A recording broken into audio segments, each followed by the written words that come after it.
நண்பர்கள் அனைவருக்கும் வணக்கங்க. நாம் இன்னைக்கு இந்த பதிவில் கடகராசி அன்பர்களுக்கு இந்த வாரத்தில் ஏற்படக்கூடிய மிகப்பெரிய மாற்றமான ஒரு விஷயம். கவனமாக செயல்பட்டால் நன்மைகளை பெற முடியுங்க. கொஞ்சம் அசைஞ்சிங்கன்னா கூட ஆபத்தில் முடிஞ்சிடும். அது என்ன விஷயம்னு அதை பற்றின முழுமையான தகவல்களையும் தான் உங்களுக்காக நாங்கள் இந்த பதிவில் சொல்லியிருக்கிறோம். இந்த பதிவு நீங்கள் பயன்பெறும் வகையில் அமையுங்க. அதனால் ஸ்கிப் பண்ணாமல் முழுமையாக பாருங்கள். நீங்கள் இப்போ தான் ஃபஸ்ட் டைம் நம்மளோட சேனலை பார்க்குறவங்களாக இருந்தால் மறக்காமல் சப்ஸ்கிரைப் பண்ணி வச்சுக்கோங்க. கடகராசி சந்திர பகவானின் பரிபூரணமான ஆதிக்கம் நிறைந்திருக்கக்கூடிய ஒரு ராசி ஆகுங்க. உங்களுடைய ராசி அதிபதி சந்திரன் ஆவார். இந்த ராசியில் புனர்பூசம், பூசம், ஆயிலியம் அப்படின்னு 3 நட்சத்திரங்கள் அடங்கியிருக்குங்க. இந்த 3 நட்சத்திரக்காரர்களுக்குமே எப்படி வழிபாடு செஞ்சால், எந்த இறைவனை வழிபாடு செஞ்சால் நன்மைகளை பெற முடியும், இதையுமே நாங்கள் உங்களுக்காக இந்த பதிவில் சொல்லியிருக்கிறோம். ஒவ்வொரு ராசியில் இருக்கிறவங்களுமே அவங்கவுங்க பிறந்த நேரத்தில் அன்னைக்கு தினம் என்ன, நாலு நேரம் என்ன, அன்றைய கிரக நிலை எப்படி இருந்துச்சு அப்படிங்கிறத பொறுத்து தான் ஒரு மனிதனோட ஜாதகமும் ராசியும் கணிக்கப்படுகிறதுங்க. அந்த வகையில் பார்க்க போனால் 12 ராசிகள்லையுமே 4வதாக வரக்கூடியதான் கடகராசி. கடகராசி அன்பர்கள் உங்களோட வாழ்க்கையில் நல்ல பலன்களை பெறுவதற்கு நீங்கள் இந்த ஒரு பரிகாரத்தை செஞ்சீங்கன்னா நன்மைகளை பெற முடியுங்க. அது என்ன அப்படிங்கிறதையுமே நாம் இதை இப்போ தொடர்ந்து பார்க்கலாம். கடகம் அப்படிங்கிற ஒரு சொல்லே கற்கடகம் அப்படின்னு சொல்லக்கூடிய சமஸ்கிருத வார்த்தையிலிருந்து உருவான ஒரு சொல்லாகுங்க. இந்த வார்த்தையின் பொருள் நண்டு குறிக்கும். நண்டு பொதுவாக நீரில் வசிக்கக்கூடிய ஒரு உயிரினமாகுங்க. பஞ்சபூதத்தில் நீரை ஆளும் கிரகம் சந்திர பகவான். இதனால தான் சந்திர பகவானின் சொந்த ராசியாக கடகராசி இருக்குது. இதில் ஒரு ஆச்சரியமான விஷயம் எதுவும் இல்லைங்க. இத்தனை விஷயங்களும் ஒன்று சேர்ந்திருக்கக்கூடிய ராசி தான் கடகம். இதனால தான் இந்த கடகராசி அன்பர்கள் எப்பொழுதுமே ரொம்பவுமே கம்பீரமாகவும் பளிச்சுனும் பிரகாசமாகவும் எந்த விஷயத்தையுமே செய்வீங்கங்க. உங்களோட ஒவ்வொரு செயலுமே அந்த மாதிரி தான் இருக்கும். கடகராசியில் இருக்கக்கூடியவங்க உங்களோட வாழ்க்கையில் நல்ல பலன்களையும் அதிர்ஷ்டத்தையும் பெறணும் அப்படின்னு நினச்சிங்கன்னா இந்த ஒரு பரிகாரத்தை செய்யுங்க. கடகராசிக்கு நவக்கிரக நாயகன் சந்திரன். இதனால் இந்த ராசியில் இருக்கக்கூடிய நீங்கள் திங்கட்கிழமையில் சிவபெருமான் ஆலயம் சென்று சிவபெருமானுக்கு பாலாபிஷேகம் செய்து வழிபாடு செய்து வாருங்க. உங்களுக்கு இருக்கக்கூடிய அனைத்து தோஷங்களும், அது மட்டும் இல்லாமல் கர்ம தோஷங்களும் அனைத்துமே நீக்கக்கூடிய வல்லமை பெற முடியும். அதே போல் பௌர்ணமி தினத்தில் முன்னிரவு நேரத்தில் வானில் தோன்றும் பூரண சந்திரனின் தரிசனம் செய்வது ரொம்பவுமே நல்லதுங்க. உங்களோட மனதில் நேர்மறை சக்தியும் நிரப்ப செய்யக்கூடிய ஒரு ஆற்றல் அன்றைய தினம் உங்களுக்கு உண்டாகும்.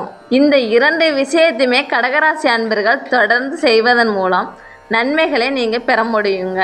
திங்கட்கிழமையில் சிவபெருமான் தரிசனமும் பௌர்ணமியில் சந்திர தரிசனமும் கடகராசி அன்பர்களுக்கு எண்ணற்ற நல்ல மாற்றங்களை கொடுக்கக்கூடிய ஒரு வழிபாடாகுங்க. அனைத்து விதமான அதிர்ஷ்டங்களுக்குமே உங்களை சேரப்போகுது.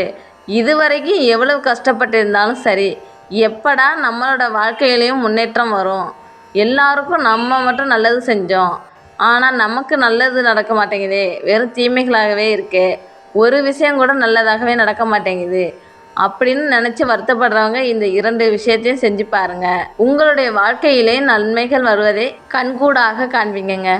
உங்களுக்கு சிவபெருமான் பிடிக்கும் என்றால் ஓம் நமச்சிவாயா போற்றி அப்படிங்கிற மந்திரத்தை, உங்களுக்கு சந்திர பகவான் பிடிக்கும் என்றால் ஓம் சந்திர பகவானை போற்றி அப்படிங்கிற மந்திரத்தை 3 முறை மறக்காமல் நம்மளோட சேனலில் கமெண்ட் பாக்ஸில் சொல்லுங்கங்க. இந்த ஒரு விஷயத்தை செய்யும்போது நீங்கள் ரொம்ப நாளாக நிறைவேறாத ஆசைகள் இருந்தால் அதை மனதில் நினச்சிக்கிட்டு பிரார்த்தனை செஞ்சுக்கிட்டு இந்த வழிபாடை பண்ணுங்கங்க. கட்டாயமாக அந்த ஒரு விஷயம் கூடிய விரைவில் நடக்கும். கடகம் சந்திரனின் முழுமையான ஆதிக்கம் நிறைஞ்சது அப்படின்னு சொன்னோங்க இல்லையாங்க. இந்த ராசியில் இருக்கக்கூடியவங்க எப்பொழுதுமே எந்த ஒரு விஷயத்தையும் செய்யணும் அப்படின்னு முடிவு செஞ்சிட்டிங்கன்னா அதில் வெற்றி பெறும் வரைக்கும் கடினமாக உழைச்சி முன்னேறக்கூடியவங்களாக இருப்பீங்க. சொல்ல தவற மாட்டீங்கங்க. ஆனால் உங்களுக்கு ஒரு பிடிவாத குணமும் ஒன்று இருக்கும். கோபப்படக்கூடிய குணமும் கொஞ்சம் இருக்குங்க. இந்த ராசிக்காரர்களுக்கு கண்டிப்பாக ஒரு விஷயம் இருக்கும். இதனால் ஒரு சில பின்னடைவும் வந்திருக்கும். இந்த விஷயத்தில் மட்டும் கொஞ்சம் நீங்கள் விட்டு கொடுத்து அனுசரித்து போனீங்கன்னா பலவித நன்மைகளையும் நீங்கள் பெற முடியுங்க. எல்லா விதத்துலையுமே எல்லாருக்குமே உங்களை பிடிக்கும். ஆனால் இந்த கோபம் மட்டும்தான் உங்களுக்கு பலவீனமாக அமையும். இதை மட்டும் கொஞ்சம் மாற்றிக்கோங்க. நன்மை பலவும் சேரும்.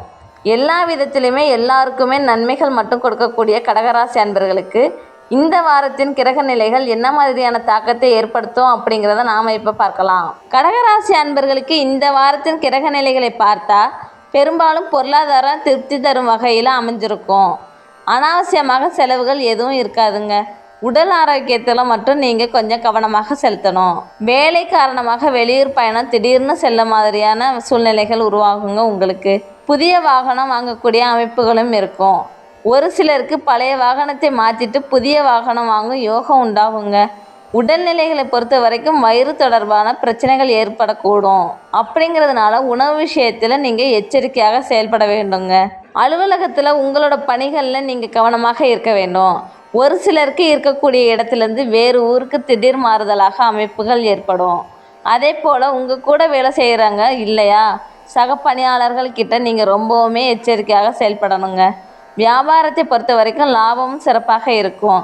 சக வியாபாரிகளுடன் இருந்து கருத்து வேறுபாடுகளும் நீங்கி சுமூகமான நிலைகள் உண்டாகும். கடகராசியில் இருக்கக்கூடிய புனர்பூசம், பூசம், ஆயிலியம் இந்த 3 நட்சத்திரக்காரங்களுக்குமே என்ன மாதிரியான அமைப்புகள் உண்டாகி இருக்கு அப்படிங்கிறத நாம் இப்போ தொடர்ந்து பார்க்கலாங்க. கடகராசியில் இருக்கக்கூடிய உங்களுக்கு இந்த வாரம் கிரக நிலைகளை பார்த்தாக்க எல்லா விஷயங்களுமே நல்லபடியாக நடக்கக்கூடிய அமைப்புகள் உண்டாகி இருக்குங்க. இந்த வாரம் எல்லா வேலைகளுமே எல்லா காரியமுமே வேகமாக நடக்கும். எல்லா காரியத்திலையுமே உங்களுக்கு அனுகூலமான அமைப்புகள் உண்டாகுங்க. நீங்கள் எதிர்பார்த்த நல்ல தகவல்களும் உங்களுக்கு வந்து சேரும். விருப்பங்களும் கைகூடும்.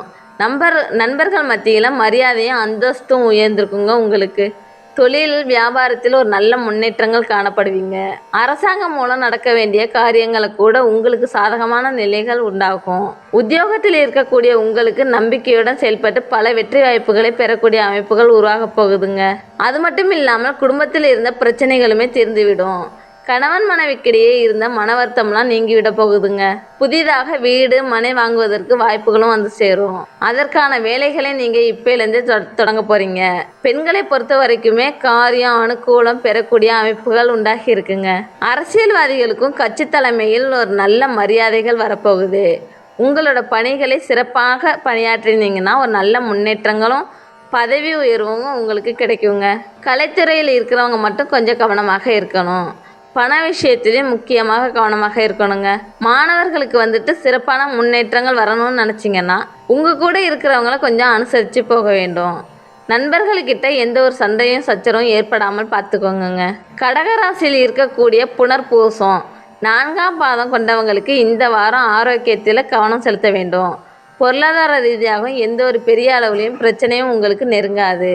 சொன்ன வாக்கு காப்பாற்ற முடியாமல் போகலாங்க. அந்த விஷயத்தில் கவனமாக இருங்க. குடும்பத்தில் உங்களோட குழந்தைகளை முன்னிட்டு விவாதங்கள் ஏற்படலாம். தேவையில்லாமல் ஏற்படுற விவாதமாக இருந்தால் நீங்கள் அதை தவிர்ப்பது ரொம்பவும் நல்லதுங்க. தெய்வ நம்பிக்கையும் சடங்கு சம்பிரதாயத்தில் உங்களுக்கு நாட்டம் அதிகரிக்கும். முடிஞ்சால் ஒரு தடவை குலதெய்வ வழிபாடு செஞ்சுட்டு வாங்க. உங்களுடைய வாழ்க்கையில் வரக்கூடிய பின்னடைவெல்லாம் நீங்குங்க. அதன் பிறகு பூச நட்சத்திரக்காரங்களுக்கு இந்த வாரம் பெரும்பாலான விஷயத்தில் உங்களுக்கு முன்னேற்றம் வரக்கூடிய வாய்ப்புகள் உண்டாகி இருக்குங்க. எடுத்த காரியத்தை சிறப்பாக செய்து முடிக்கக்கூடிய அமைப்புகள் உண்டாகும். உத்தியோகம் பார்க்கக்கூடியவங்களுக்கு இந்த வாரம் ஒரு சிறப்பான நாள் அப்படின்னு சொல்லலாம். தொழிலில் நல்ல பெயர்கள் கிடைக்குங்க. உங்களுக்கு மேலதிகாரிகளுக்கு உங்ககிட்ட அனுசரித்து நடந்துப்பாங்க. நீங்கள் செஞ்ச நல்ல செயல்களுக்கான மதிப்பும் அங்கீகாரமும் பாராட்டும் இப்பொழுது கிடைக்குங்க. உங்களுக்கு அரசு சார்ந்த விஷயங்களில் பிரத்யேகமான சலுகைகள் கூட நீங்கள் பெறக்கூடிய அமைப்புகள் இப்பொழுது கிடைக்கும். ஆயில்யம் நட்சத்திரக்காரங்களுக்கு இந்த வாரம் கூட்டு வியாபாரத்தில் விட்டு கொடுத்து போகிறது நல்ல அமைப்பாக இருக்குங்க. எந்த ஒரு விஷயத்தில் முதலீடு செய்கிறதாக இருந்தாலும் குடும்ப உறுப்பினர்கள் கிட்ட ஆலோசனை செய்த பிறகு செய்கிறது ரொம்பவும் நல்லது. இருப்பதை கொண்டு எப்படி சிறப்பாக வாழ்ந்துடணும் அப்படிங்கிறதுக்கான முயற்சியை செஞ்சால் சிறப்பாக இருக்குங்க. வரவு செலவு விஷயத்தில் நீங்கள் ரொம்பவுமே கவனமாக செயல்பட வேண்டும். ஏனோ தானோன்னு இருந்தீங்கன்னா பல பிரச்சனைகளில் சிக்கிவிடுவீங்க. கவனமாக செயல்பட்டால் எல்லா விதத்திலுமே நீங்கள் நன்மைகளை பெற்று நலமுடன் வாழ முடியுங்க. சிவபெருமானின் அருளால் கடகராசி அன்பர்கள் அனைத்து விதமான நன்மைகளையும் பெற்று நலமுடன் வாழ நாங்களும் வாழ்த்துகிறோம். இந்த பதிவு பிடிச்சிருந்தால் லைக் பண்ணுங்கள். உங்கள் நண்பர்கள் கடகராசியாக இருந்தால் அவங்களுக்கும் ஷேர் பண்ணுங்கள். நீங்கள் இப்போ தான் ஃபஸ்ட் டைம் நம்மளோட சேனலை பார்க்குறவங்களாக இருந்தால் மறக்காமல் சப்ஸ்கிரைப் பண்ணி வச்சு கூட பெல் ஐக்கானை கிளிக் பண்ணி வச்சுக்கோங்க. அப்பதான் நாங்க போடுற பதிவுகள் உடனுக்குடன் உங்களை வந்தடையும். தொடர்ந்து நன்றி. பார்த்தமைக்கு ரொம்ப மேலும் நன்றி நேயர்களே. வீடியோக்களுக்கு எங்கள் இறையருள் யூடியூப் சேனலை சப்ஸ்கிரைப் செய்து எங்களின் ஜோதிட பயணத்தில் இணைந்திடுங்கள்.